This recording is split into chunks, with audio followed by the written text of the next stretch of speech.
Hello, welcome to the conversation here on News Central Television. This is the program where we bring you up to date with all the political happenings on the African continent. I am Benga Aboroa. And I am Rita Omodia. It's so good to have you, Benga, back on the show. Yes, I hope you enjoyed your rest. I really didn't want to go on that vacation, but I had to. I had to recharge my batteries, and it was a good one. Well, you enjoyed yourself, right? Yes, I did. Okay, all right. It's good to have you back on the conversation. And today on the conversation, we'll be looking at developments in Mali, where 49 Ivorian soldiers have been detained.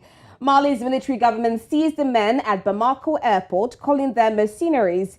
Meanwhile, in East Africa, police in Uganda have arrested 25 people following demonstrations against high prices of food and fuel. I must say, Benga, that these are not just in Uganda or in East Africa. I think all over Africa. Everywhere. And I'm surprised that there hasn't been a contagion effect in Nigeria. I did raise that question when talking to some people. But I guess it's because we're still very sensitive about demonstrations following the chaos that happened after the NSAS protest. We've seen protests in Belgium, in France, in England, in developed first world countries. Did you see the protests in Sri Lanka also? Yes, it was. I mean, that's the mother of all protests. You saw protesters in the prime minister, in the president's swimming pool, and all of that. But the question is it really Museveni's fault, and what can he do? Because different governments have different, like Tanzania, for example. There have been calls for him to reduce tax, but he's saying rather, why not reduce your lifestyle of spending? Yes, it did say if you can't eat bread, go eat cassava.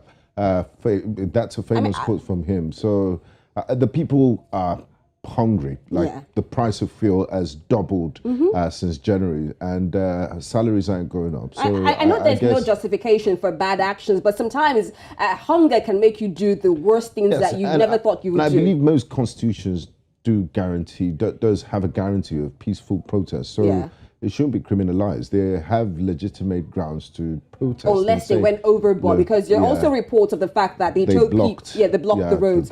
So unless they went overboard, but I think the government needs to be more sensitive to the applies, because there's a trigger factor why they're doing such things. Exactly. So we'll get into all that discussion in the course of our program.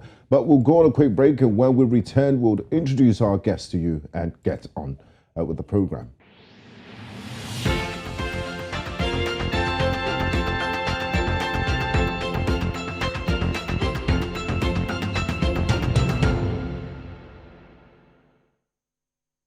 Thanks for staying with us on the conversation. We begin with situations in Mali, where the Ivory Coast on Tuesday called on Mali to release 49 of its soldiers unjustly detained at Bamako airport and accused by officials there of being mercenaries. Mali on Monday had said the troops from the Ivory Coast were armed and mercenaries, having detained them on arrival. The Ivorian soldiers were arrested on Sunday at Mali's main international airport in the capital, Bamako. Ivory Coast National Security Council in a statement said they were the 8th rotation sent to Mali under the convention, and the mission order had been sent to both airport authorities and the junta before arrival. Now, joining us live for this conversation, we have Adib Saani, is a security analyst and the executive director of Ajati Case Center for Human Security and Peacebuilding based in Accra, Ghana. Thank you so much for joining us on the conversation. Pleasure is mine. Thank you. All right, so let's begin with the accusations from the Malian military government. Now, the spokesman, Abdoulaye Mayiga, says the soldiers who arrived on Sunday were illegally on the national territory of Mali and in possession of weapons and ammunition. Now, this is what the Mali junta is saying, but the Ivory Coast spokesperson has actually derailed this report and said that this did not happen and that the soldiers did not come with the ammunition, but rather the second plane carried the ammunition. So in your own evaluation, how true are these allegations against the Ivory Coast government? Well, currently it is a case of he said, she said, and we don't know who to believe. But when you look at the nuances of the matter, you would realize that what is happening goes beyond, like the Malians say, an attempt on the part of Ivory Coast to bring in mercenaries into Mali. Indeed, like you rightly mentioned, the Malians claim that the 49 soldiers were mercenaries. And according to Malian security sources, the UN didn't know about their coming. And they also got the opportunity to speak with these soldiers who had inconsistent narratives about why they were there in the first place. And on the other hand, the Ivorians claim that no, these soldiers are supposed to support MINUSMA. And MINUSMA, indeed, has also come out to say that they are not necessarily members of the peacekeeping mission, but they are providing support services. Okay, so yesterday, Assimi Goita was on the phone with the UN Secretary General Antonio Guterres. We are yet to know what the outcome of the discussion is. And yesterday also, the Ivorian National Security Council met under the chairmanship of the President Alassane Ouattara. After that, a communique was issued in which they categorically called for an unconditional release of the 49 individuals involved. But as a security practitioner, based on my years of practice and experience, I've come to only one realization, that what is happening goes way beyond what the narrative is in the media. Now, Adib, these soldiers are said to have been working for a German company contracted by the United Nations mission known as the Sahelian Aviation Services and not mercenaries, as widely postulated by the Malian junta. My question to you is, how long have they been operating in Mali and what exactly is their mission? Because if you have soldiers that are not expressly part of the United Nations mission in Mali, individual soldiers or a group of soldiers in another country without express permission from the government in Bamako, does that not make them mercenaries? Well, there's no denying the fact that it is true when they say that if you live by the sword, you're afraid to die by the sword. We do know, considering the plethora of socio-economic and security deficits within the Malian society, the government is fragile. They are doing all they can to preserve the regime.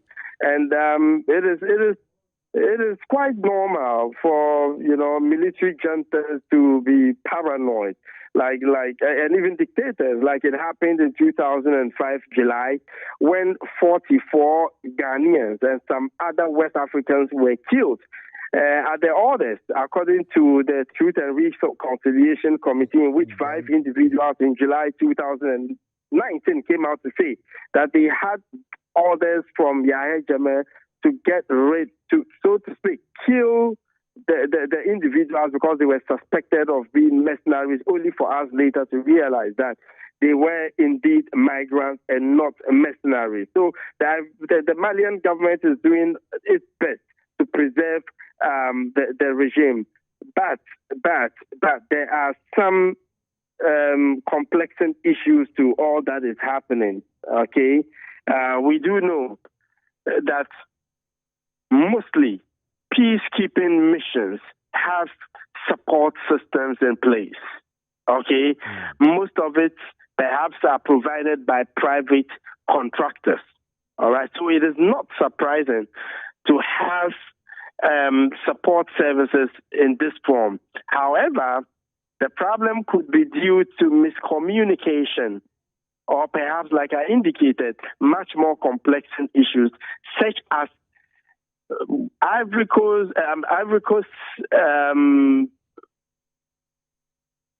ability to implement ECOWAS sanctions against Mali. At a point, we had some Ivorians protesting in Ivory Coast because they felt the pressure of the sanctions, because most of them rely on beef imports from Mali. Okay. Secondly, we know that Mali has taken a different direction, as Ivory Coast has also taken a different direction with respect to their allegiance, so to speak, to their former colonial masters, the French. Currently, The Malians don't want to work with the French again. They've asked them to leave. And the Russians, through the Wagner Group, have filled the vacuum. Okay?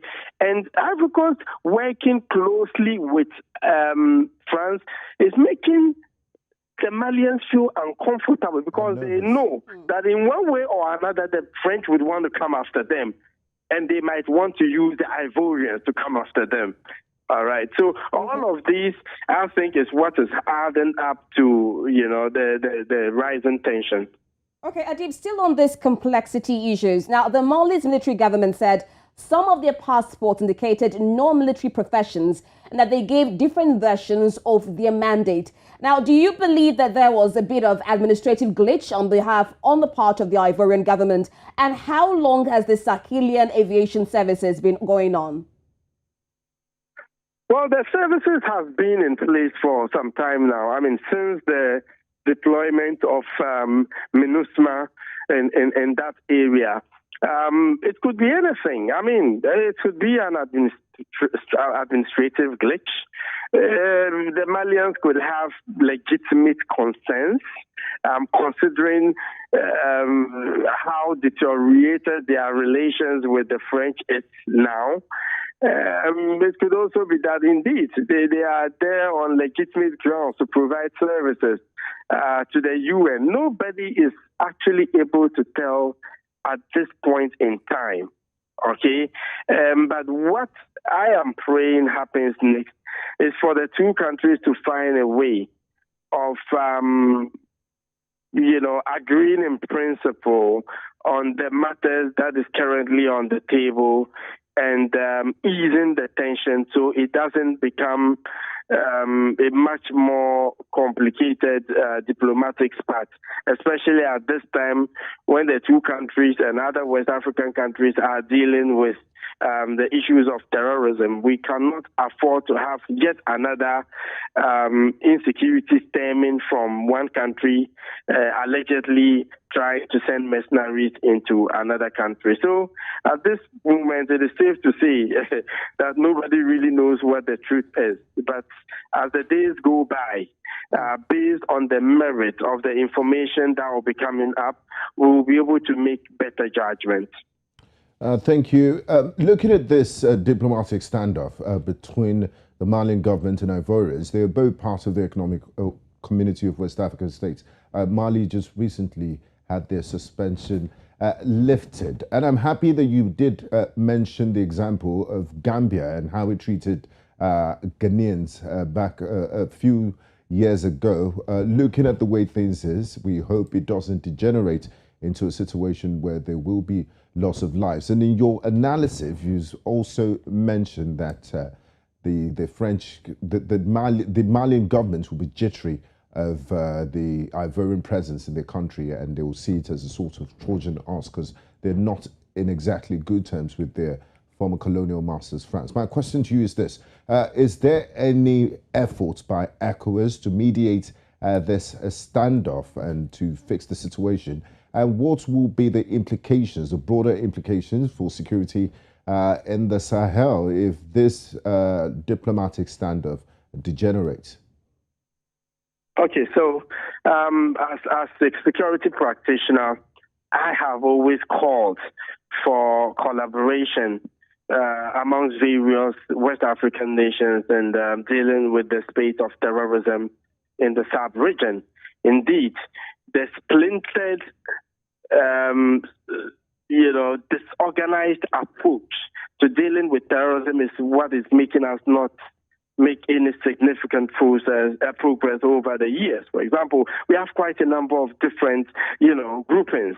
We have the G5 Sahel Joint Task Force, Accra Initiative, Operation Bakran, and a whole host of others. So if we are able to come together, considering how pervasive terrorism has become in the subcontinent, that could help.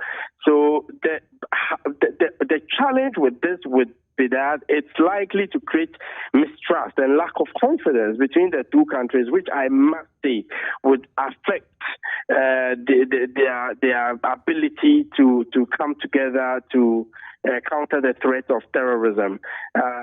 We do know that whatever affects one country has the potential of spilling over into another, also considering how closely knit the West African society is. So obviously what is happening is quite disturbing. I have spoken with people on the ground, and I understand some backroom diplomacy is already ongoing at the behest of the current chairperson of ECOWAS, President Sissoko. I'm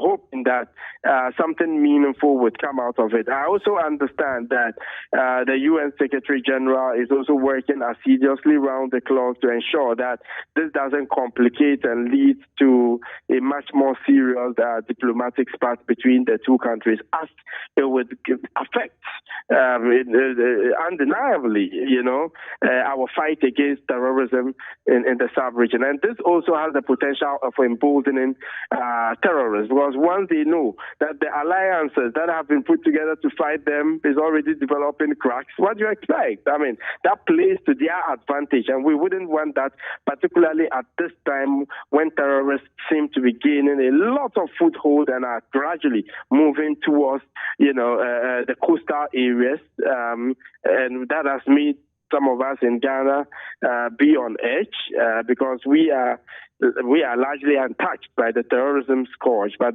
considering how they are becoming emboldened by the day, definitely is a matter of concern to many. Okay, Adib, quickly now, looking at the strained relations going on between the international community, the United Nations, with France, and a whole lot of things. We know that earlier on recently that the economic sanctions were lifted off from Mali, and this is because they agreed to a 24-month transition to civilian rule. Now, with the actions of the military junta, do you think that they will still live up to their words of this bargain? Okay, so when the sanctions were, I remember the one of the first extraordinary summits held in Accra to discuss the Malian issue. I was at the VIP launch of the Kotoka International Airport. I was one of those experts invited to be part of the whole event and welcoming the dignitaries and other leaders from across the sub-region. I have been very much part and parcel of the project. In fact, I have attended almost every ECOWAS Extraordinary Summit to discuss the issue. And my organization issued a number of press releases condemning, in no uncertain terms, the imposition of sanctions on Mali and other countries, because our biggest worry had to do with the fact that already these countries are, finding it difficult to deal with the bread and butter issues. Mm-hmm. So when you add sanctions to it, it emboldens the, terrorists, and that might not just be cataclysmic to these individual countries, but the wider West African sub-region, as a whole. We do know that sanctions doesn't just affect the sanctioned, it affects the sanctioner, like we are even seeing with, the Russian-Ukraine issue. Some of the sanctions really affected a lot of, countries within the sub-region, which relied heavily on beef importations from beef exports from Mali. And so we were happy that the sanctions were lifted, very, very happy. And we are hoping that going forward would result to other, means of getting them to agree to some of these demands rather than sanctions. And at the beginning, I've always, when you check on Google, you see the comments I passed. ECOWAS, in an attempt to reassert their authority, were overly expectant. I think their demands were not feasible. They were impractical and unsustainable.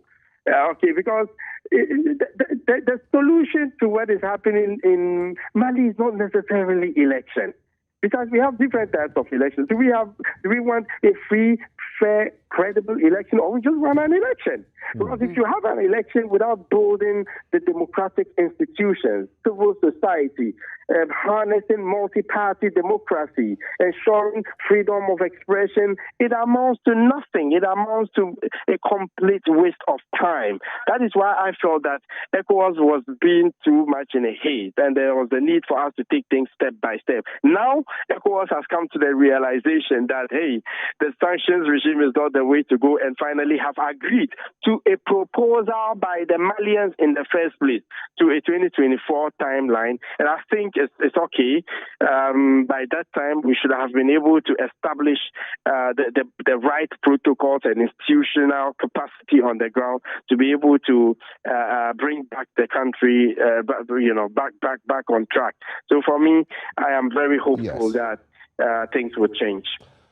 Thank you very much for your contribution and insights to the program. Adib Saani, security analyst and executive director of Jatike Center for Human Security and Peace Building, based in Accra, Ghana. Thanks for your contribution to the program. You're watching The Conversation on News Central Television. We'll go on a quick break, and when we come back, we will be analyzing the situation in Uganda, where 25 people were arrested after cost of living protest in Ginger. We'll bring you the details of this and more when we return.